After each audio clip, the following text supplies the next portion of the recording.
Pompey 0, Sheffield United 1. And of course, there's few things more sickening in football than being the better side for 89 minutes and then they go and nick one. And that's exactly what happened today. And it's 10 seconds after the final whistle. And I feel like you feel, which is because you're a Pompey fan, obviously listening to Pompey Sound. I feel like you feel. I feel that there's no justice in the universe. That's twice now in 2 games. We've been the better side and we've gone down. I think if you're the better side, you can muster something if you get a point. You're the better team, but at least you get on the bus or drive home in your magnificent 4x4 with a point under your belt, then that's not too bad. But to be the better side and to go down 1-0, especially at the death, when people were looking at their watches and going, do you think we've got time for a quick one before we, shall we, or go to the bar, or hang on, they've scored. You're really not, you should, but you're not expecting it in the 89th minute. You're just not. And yet, I mean, if you look at so many games that are being played now, which extend into 98, 99, 100 minutes, there are a lot of goals scored right at the very death, after the 90-minute thing that we used to adhere to. And so we shouldn't be surprised, but we are. It comes as a shock to the system that we edged everything. Well, we didn't edge it. Actually, the first half, we lauded it, didn't we? We actually lauded it over them in the first half. And, you know, we had opportunities. I'm not going to say we missed goals or that people failed to take opportunities. I'm just going to say that we created possibilities for the whole of the first half. They weren't at the races. Let's talk about that disallowed goal. Whatever it was, about 22 minutes. Colby Bishop managed to find himself in space with a ball at his feet. Not an open goal. He had to pick his spot, but he still knows how to pick his spot, and so he picked his spot, and in it went. And the referee was already interested in... He seemed to me, in that moment, to be interested in making sure that this goal wouldn't be allowed because there's a possibility that something happened involving a Pompey player doing something against the rules, and he hadn't seen it, and he wasn't sure what it was, but it might have been Adams, it might have been whoever, it might have been Bishop. So yeah, let's call it, let's call it a no-goal situation. And I'm afraid from time to time that happens with officials, and that's what we got. So after the goal was disallowed, I noticed that John Messino went to the digital media that they've got on the touchline that shows them back incidents, and he was there for a long time because John Messino spends the whole of the game completely focused on the moment by moment of the ball on the pitch and what he wants his players to do. But for a considerable period of time, he was hunched over the iPad or the laptop, wherever it was, that they use to get replays and also do analysis. And he was clearly, I think, saying, why was it disallowed? What was it disallowed for? And I think in his post-match interviews, he's going to say something along those lines. What was it disallowed for? A foul by Adams, who stretched for the ball, along with their guy who stretched for the ball. And it may have touched their guy, it may have touched our guy first. But to disallow the goal because of the 50-50-ness of that moment is what referees do. They always give the benefit of the doubt to the defending team. Always. Because if you allow a goal to happen and it turns out that there was an infringement, then you're going to get it in the neck. But it was disallowed. And I think the players didn't know why it was disallowed. Adams, about 10 minutes later, there was a slight hold-up in play, and Adams went and accosted the referee, and I think he said, Why? Why was it disallowed? For what? Just tell me for what. Please. Just so that I know. Go on, tell me. Was it me? Was it Colby? Was it somebody else? Was it something else? If it was me, what did I do wrong? I stretched for the ball. It brushed my laces. He stretched for the ball. It brushed the tip of his foot. How come that's a foul? Anyway, that could very easily have been a goal, because the referee and all the commentators that I've heard were saying the same thing. The referee was letting everything go. And we like that, don't we? You know, you don't want to notice the referee. On this occasion, we noticed the referee because he was letting everything go. All sorts of 50-50s that were, ouch, play on. All sorts of moments that would normally be brought back, and the referee would have a word. No, just play on. Which I found myself thinking was great, because you want to see the game of football going on.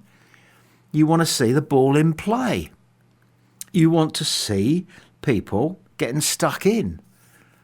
Not necessarily, you know, doing anything dangerous and fouling anybody, but you want to see people playing the game. It's a tough old game. And we quite like that.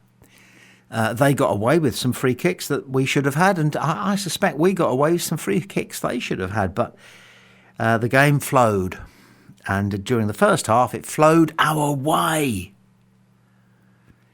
We looked head and shoulders above them in the first half. Just going to have a neck of Peroni, if you'll forgive me, because I'm drowning my sorrows slightly, as I hope you are as well. Hang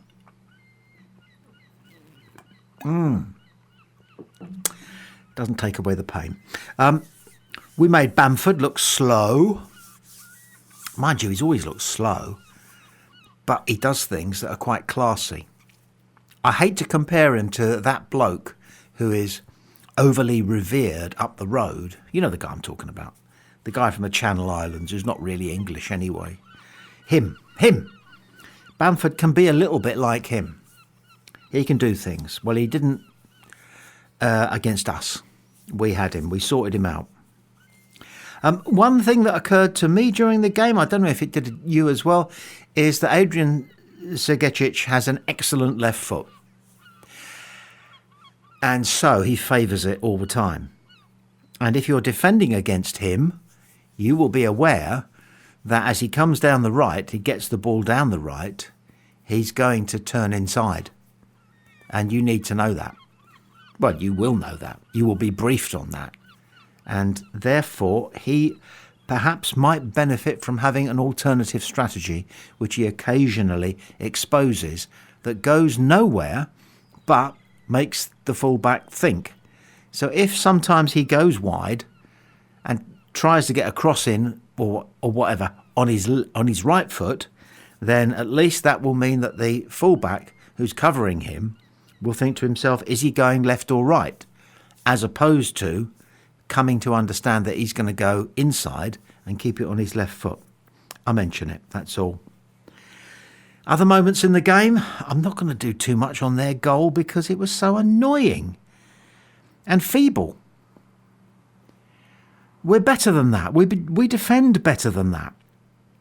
I know we've been decimated with injuries across the back four, and we had a player out there, Andre Dazelle, whose injury was such that he probably should have come off when the injury was incurred. But you wonder what the conversation is between the medic who goes out with that black holdall and the player is. And the fact is that the person who can make the 99% diagnosis on his situation, having had a knock, is the player.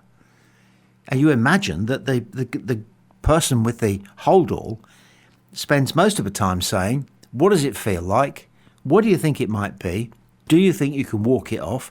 Are you okay to stay on? And because Dazelle, like hopefully anybody who plays in a blue shirt, wants to stay on, he said, I'm fine. I'll be okay. I can walk it off. So the medic ran back, and when Dazelle was back on the pitch, he was limping. We watched him very carefully because it was an important moment in the game, and Dozzell was actually limping back onto the pitch. That's not good. That's probably not right. And in the end, he did have to come off, and it's something that should be talked about, but not here, not now, because there are so many good things to talk about the game. All right. So for 2 games in a row, the question is, would you rather outplay the opposition, who think they're a Premiership team, in this case, and maybe Preston do as well, outplay them, but come away with nothing because of the rub of the green, or would you rather be swamped by the opposition and nick a point? And I think at this stage in the towards the end of the season, you want the points. But at this stage in the season, you want the performance. Because that performance should translate into points as the last 1/3 to 1/2 of the season begins to unfold. So I wonder how you feel, Pompey fan. I know how I feel, which is that we outplayed Sheffield United for the whole of the first half. They had a good 10, 15 minutes at the beginning of the second half. I mean, they played like zombies, no offence, in the first half. And then at half-time, it looks as though, Chris Wilder managed to find a pulse. He found a pulse. Yes, my team is still just about surviving. I'm not going to make any remarks about the thing that's in our mind at the moment, which is knowing how to work a defibrillation machine. But, it's almost as though he gave them an electric shock, across the chest cavity. And they came out and they were a different side. And for 15 minutes, they deserved a goal. But they didn't get one because we defended like Trojans. So I suppose the question comes down to what happened in the last 2 minutes of normal time that enabled them to nick it. And was it because we thought, and we might have been right to think it, that we got back control of the game because the last 25 minutes, half an hour, we gradually grew back into where we were in the first half. So did we find ourselves going, okay, we got this game now. We've got a point. No danger. Let's get all 3. Come on, let's commit forward. Let's get that one goal that we need to win the game.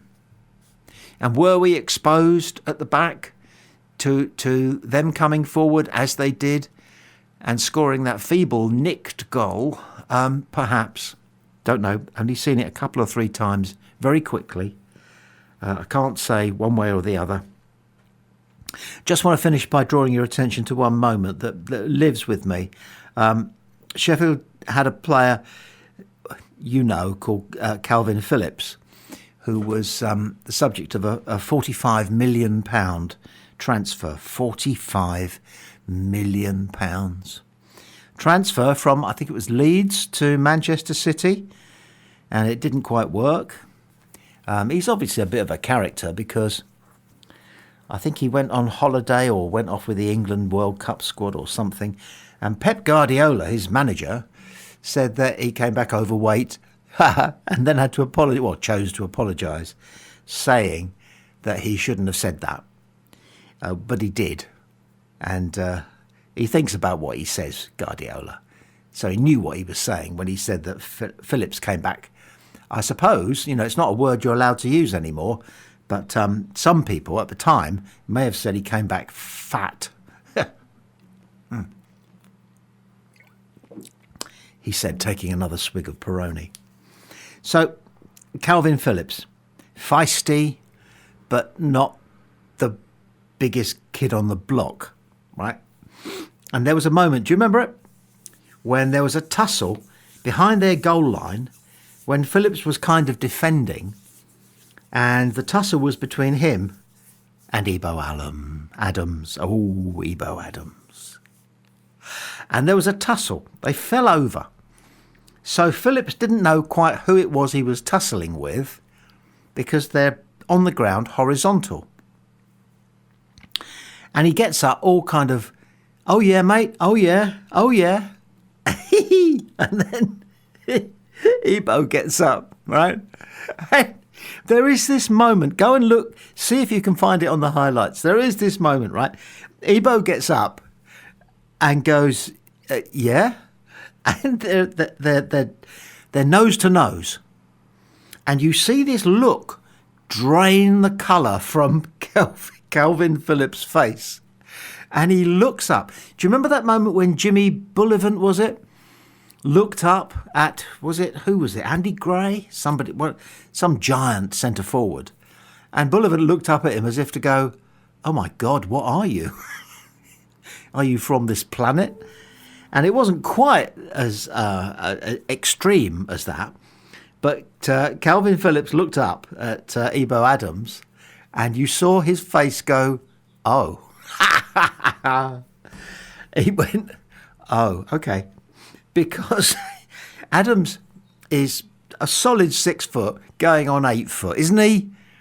Oh, God, he did so much collecting of the ball in 50-50 situations.